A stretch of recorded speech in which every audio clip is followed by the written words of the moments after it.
Hello guys, একটা ছোট্ট blog নিয়ে চলে আসলাম। এটা কাঁঠাল এঁচড় দিয়ে বানাচ্ছি, সেইটা রেসিপিটা দিয়ে দিলাম বন্ধুরা। সবাই ভালো থাকো, সুস্থ থাকো। ঘি দিয়ে দিলাম, গরম মশলা দিয়ে দিব এখন।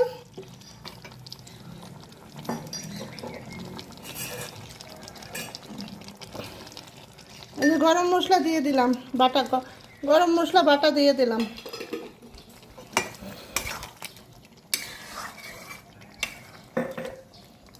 কমপ্লিট হয়ে গেল কাঁঠালের এঁচড়ের কাঁঠাল আর এঁচড় কাঁঠাল, এঁচড় বা কাঁঠাল আর কি, চিংড়ি মাছ দিয়ে। এই যে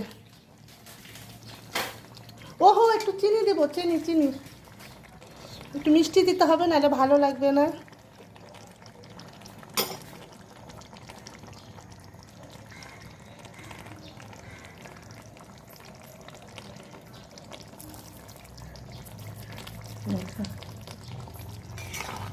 কমপ্লিট একদম।